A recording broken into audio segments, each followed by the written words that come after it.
Hello, and a good morning, good afternoon, and a very good evening to you, the good and wonderful people of the tube. Hope today, hope you're feeling grand, and all is well in your world.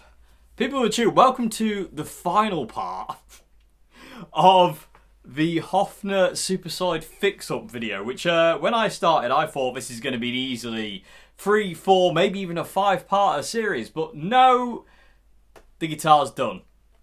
Here it is. This is the 1963 Hofner Super Solid, all just done.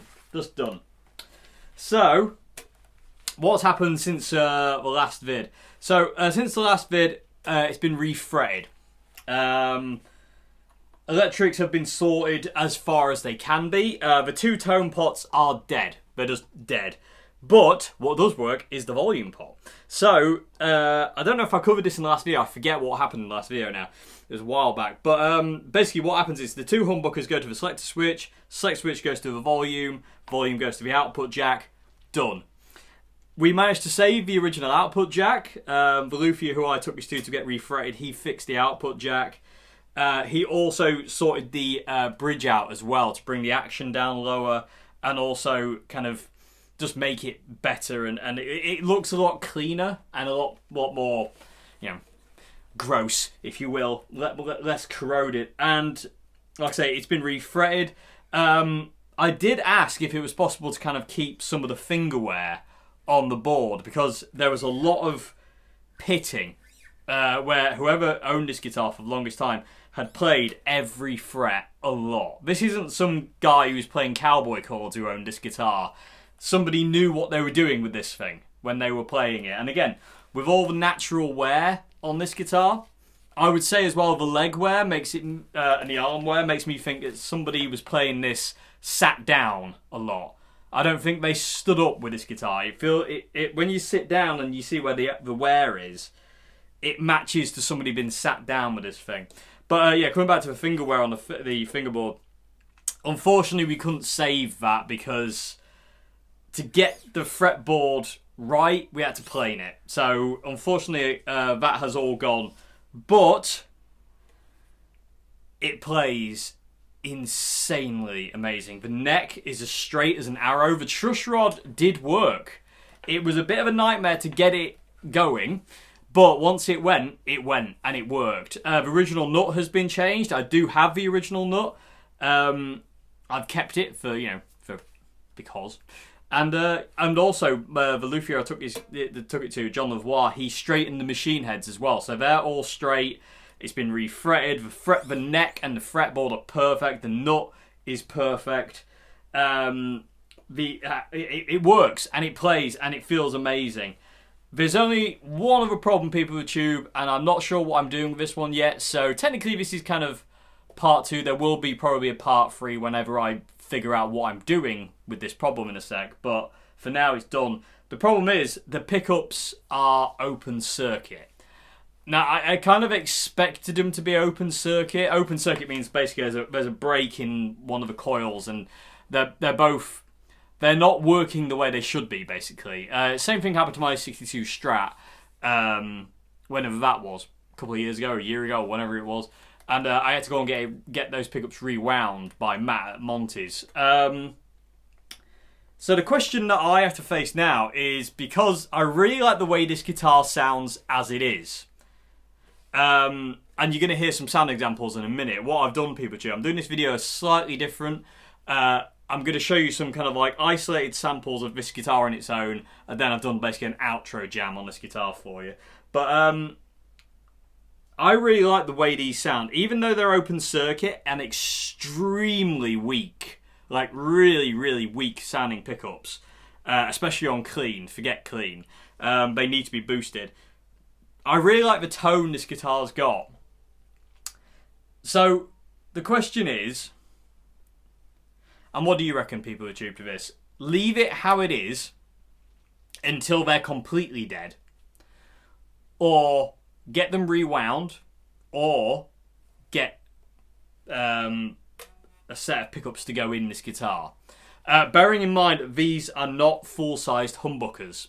They are I don't even know if they're like mini humbucker size. They're Hofner's own size from the 60s. So I don't really know what size they are, but they're not humbuckers. So if I wanted to put humbuckers in this guitar, I would have to route the body and also cut the scratch plate to fit them, and that just makes me kind of go, nah.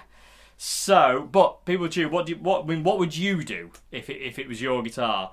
For me, what I'm tempted to do is play them until they're dead, and then get them rewound, or maybe get them rewound depending on how I feel. And I'm going to give it a couple of months to figure out, maybe even into next year. I don't know. I want to give it time to really to figure out what I'm going to do with the pickups in this guitar, because at this point in time, I love the way it feels to play. I love its sound. It's really weak and kind of like weedy, but it's got a certain thing about it, where, especially when you hear the examples, hopefully you'll know what I mean. Especially this bridge humbucker, it's got something. It's very unique, very different. And because of that, it makes me go, leave it alone. That's my gut instinct. And my gut instinct is saying, leave it alone for now and see where you are in a couple of months or a year or half a year or wherever you are. Just for now, enjoy the guitar, which is what I've been doing. So yeah, I'm also enjoying the fact of not having a tone control, just like literally everything's to the volume. The neck on this guitar is fantastic. Another thing as well, PeerTube, I have added a string tree up here. When the guitar came, it didn't have a string tree. And the reason I've added that is because the B and the E string, the B string especially, they kept popping out the nut because there was nothing forcing it down, no, pushing it down. So I have had to add a string tree as well. Other than that, the guitar is, you know, as it was. It's still 90%, not 95% original. I say the only thing that isn't original is the frets and the nut. Everything else is original to this guitar. Oh, and apart from this knob cover there, which I don't have any spare Hofner knob covers, sadly, so that one does the job. And I think it was quite cool. I quite like the look of that one black knob. It looks really cool. And it works, so that's all that really matters. And again, the middle pot is totally seized. It's knackered. And the other tone pot, it was not worth having in the chain, let's just put it that way. The volume pot was actually really good. Well, really good. Reasonably good, let's put it that way. But, like I said, the guitar's done. Even more wear to suggest that this kind of thing was sat down. This was a sat down player who owned this guitar for years. When that sits, that bit of wear it presses on you. And again, the leg wear, where the arm wear is, it makes me think that whoever owned this guitar sat down and they played it a lot. Like I said, PeerTube, the fretboard wear was on every fret. Like I say, this wasn't a cowboy chords guitarist. I reckon it was like a jazz guy. Somebody who really knew their way around this guitar. They knew how to play this thing. And I'm so happy and proud that it lives and it sings and it works. You know, and it's not just been neglected and left in an attic somewhere, you know, for the rest of its life. I was talking to John Lavoie, the luthier, who refretted this, put the nut in, and sorted some of the bits that I couldn't out. And he reckoned, looking at kind of like the pictures and the way the guitar looked, and what I was saying, he reckons the guitar was probably left for maybe 20, 30, maybe even 40 years without being played. But, you know, something like that. It was left for a long, maybe not 40, but up to like 30 years not being played. The amount of grub and grime and dirt and the way it's just kind of gone, I don't know though. I mean, who knows? Who knows? But all I care about is the fact that guitar plays. It's brilliant. It's absolutely brilliant. I'm a bit, I don't really know what to say, to be honest with you, PeerTube, other than that I'm very, very happy, and I'm very, very proud to own this guitar, and I'm proud to have this with me, and, yeah. I'm proud to, and happy to bring it back to life and to let you hear it. Like I say, there probably will be a part 3. I don't know when that'll be, but part 3 will probably just getting lost in the guitar. But again, for this point in time, I need to live with it for a bit and get used to it, and also figure out what I'm doing with these for now. but yeah, we'll see where we are in a couple of months. But like I say, this is one of those guitars, people tube, that I am so proud of. It's kind of hard to put into words. But I am so proud of being able to own this guitar and bring it back to life from what it was. You know, if you go back and watch that first video and you see the state this thing was in, it's heartbreaking. And then once it's all cleaned up and refretted and playing and alive, it was never dead. You know, this thing was never dead. It was definitely it was very ill. It was very, very sick, bless it. But, you know, and it still isn't 100% health, sadly, because of the pickups in the electronics. But it's doing all right. It's in recovery. It's doing all right.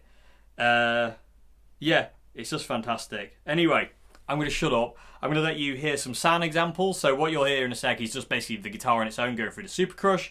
And then after that, you'll hear an outro jam. Yeah, on this thing. Because, yeah. And basically the outro jam was, I came up here, I plugged it in, and that was the first thing that came out. And I wasn't even going to film this video today. So I'm a bit unprepared. This is why I'm probably stumbling a bit over my words. I'm a bit unprepared to do it, to be honest with you, because I wasn't planning to do it today. But I filmed the first thing that came out of this, and I was like, well, it feels maybe I'm supposed to do it now. You know, even though I'm not prepared and ready to do it, it's time maybe. But like I say, there we go, people tube. 1963 Hofner Super Solid V2. It lives, it breathes, it sings, it's alive, and I am proud and honoured to own this guitar. And whoever had this guitar for the majority of its life and played the bejesus out of it, whoever you are, I hope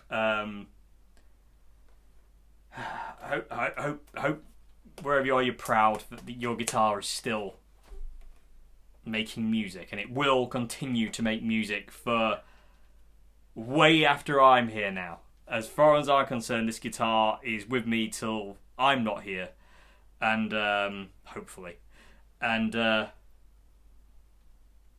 whoever gets it after that, I hope they keep making music with this thing, because again, it's magical, this guitar. Who would have thought? Anyway, I'm getting all funny, and I'm going to get off. So anyway, hope you enjoy the noise this thing makes. Like I say, the pickups are open circuit, so they're a bit weird sounding.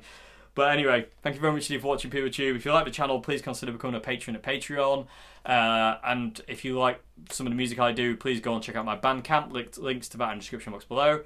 Other than that, thank you so much indeed. Have another flyby, PeopleTube, of this gorgeous, gorgeous guitar. The fret job that John Lavoie did is stunning. This guitar is stunning. It's an absolute...